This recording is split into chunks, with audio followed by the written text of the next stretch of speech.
This YouTuber is now being sued by a Canadian university after he interrupted one of the lectures and started throwing curry at the students in the lecture, all for his YouTube channel. Who wants a bite? Yeah! Who first? Me.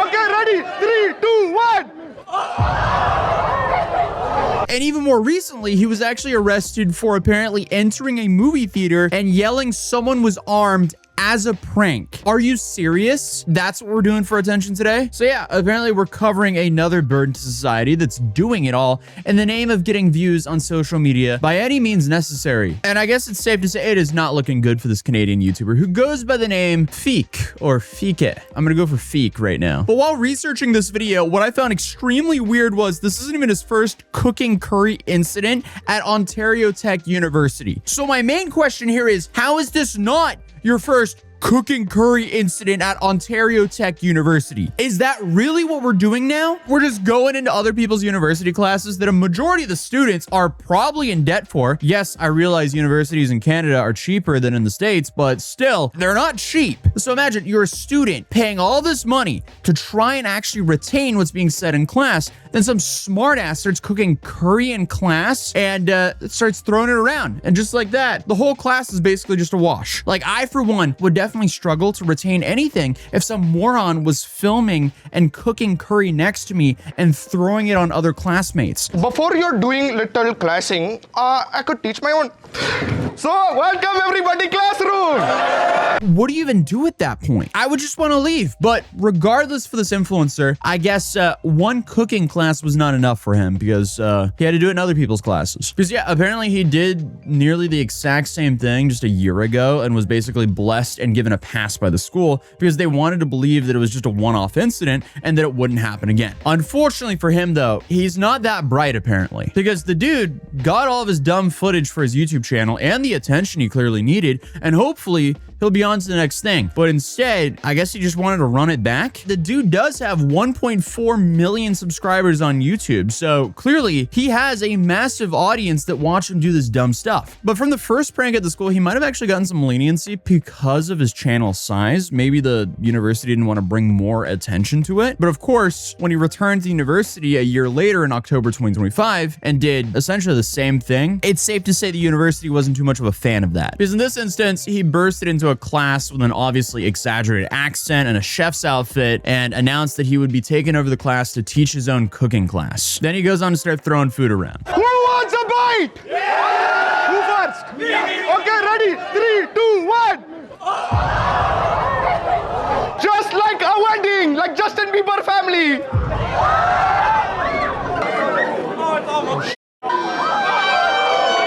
But I don't know, I guess he thought it was just an acceptable thing to turn the whole classroom into his own hibachi restaurant. And keep in mind, in the process of all this, he's not only making a mess of the students and the desks, but he's also flinging food all over the ceiling like he's some Splatoon character. And even if you somehow get away with interrupting the class, being insanely annoying, and filming it all, why would you expect to get away with splattering curry all over the ceiling and not at least be expected to, I don't know, clean it up or at least pay for it? It's important to note that during his final visit in October 2024, he kept it pretty tame in comparison, which isn't saying too much, but this is why I think they let him off with a warning, essentially.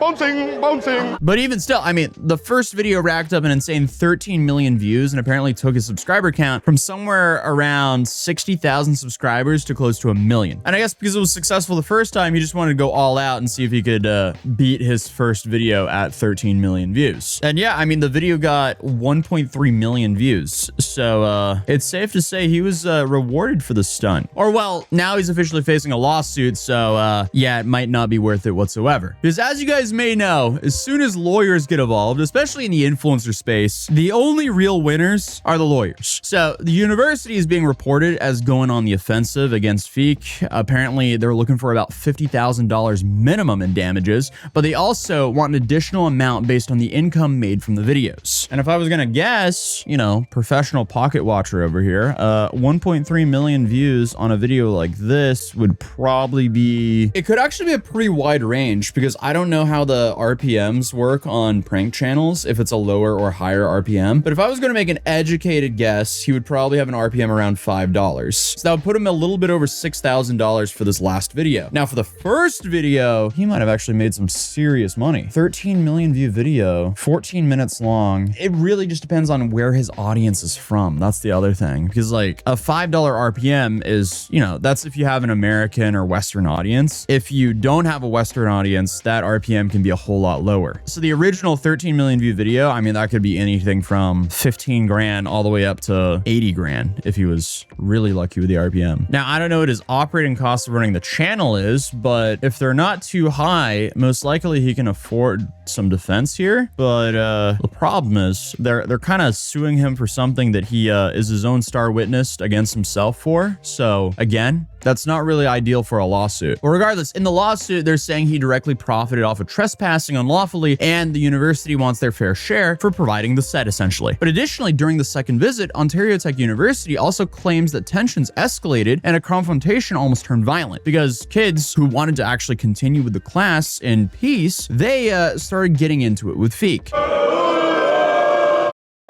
Listen, if she doesn't want to take a bite, I go out classroom. Done.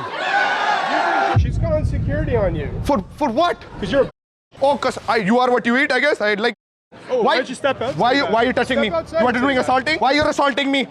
What are you doing? Touch me and see what I'm not going to touch you, man. And the professor teaching at the time is said to have been traumatized by the experience, and the school has received complaints from faculty and students about these pranks. And honestly, I'm kind of surprised more creators haven't been sued by universities, you know, considering how much money universities actually have and how incentivized one would think they would be to prevent these people from doing this. I don't know. One would think it's pretty logical to not disrupt a highly profitable business for your own YouTube content, because essentially, as I said previously, you're filming the evidence that's going to be used against you. So in this case, it seems like they sort of had to go after him the second time because, you know, they turned a blind eye the first time, but if they don't do something about it the second time, he's probably just going to continue, and let alone copycats. But obviously, nothing has been proven in a court as of now, but last November, the Ontario Superior Court granted an injunction filed by the university that prevented Feek from entering the campus and ordered him to pay the school $44,000. So if I was going to be a betting man, that is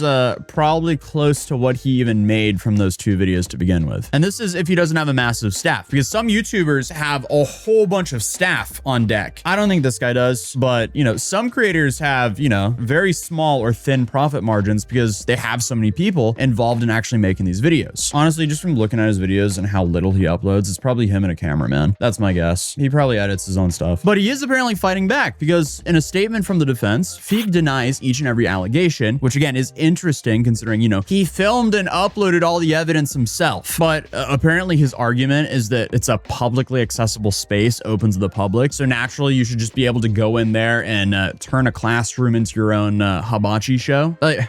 Come on, dude. And Feek is also saying in terms of profits, he says he simply does YouTube for the love of the game, and the channel is actually operated by an acquaintance who lives in Pakistan. I don't know if I buy that. So apparently this is all for entertainment, and he's making people smile, and he's not being a lolcow for no money whatsoever. Yeah, totally. Come on, dude. Obviously, I can't prove that, but if I was a betting man, that sounds like an excuse. But if you go to his channel bio, his channel is based in Canada, so one could only assume that he's getting paid out in Canada. Again, what do I know? I'm just speculating here. But hey, whatever. Apparently, the channel has not been operated for profit, and that has never been the intended purpose. So, did he just want attention? That's somehow even more pathetic than actually doing this for money. Because, I mean, if you can make some serious money doing this, it makes sense, right? But if you're just doing this to essentially annoy people and disrupt classes for the love of the game and to get attention, that's even more pathetic. But the university apparently didn't buy this and shot back with the evidence from his own videos where he expressed how grateful it is to be able to hire his cameraman and give his parents $10,000. So unfortunately, he snitched on himself again. And they also pressed on his claims about it being a public space and him being welcome by saying that if he really felt welcome, he wouldn't have needed to flee in a getaway car. Also, is this what he really wants? Do we really want like a ticketing gate to get in and out of a university campus where you actually have to like beep a card just to get in the door? And then of course you would have to have security to control that everyone actually beeps their card to get into the door. I mean, this would just be a massive headache because of course, you know, if someone beeped the thing, there's so many people going in and out of these buildings that he could also just like run in if there wasn't people there looking at him before he walks in. So I don't know what he's arguing here, but regardless, this is a fair argument by Ontario Tech. But the craziest part about this story is this might not be the biggest issue for Feek. You know, when a lawsuit that's trying to get over $50,000 for you isn't your biggest problem, clearly you have some really big problems out there. And yes, he does. Because I mentioned this earlier, but in March of this year, for one of his pranks, he decided to go into a movie theater and start yelling about someone having a firearm. Awesome. What a great person. Yeah, let's just permanently traumatize an entire cinema. 3, 2, 1.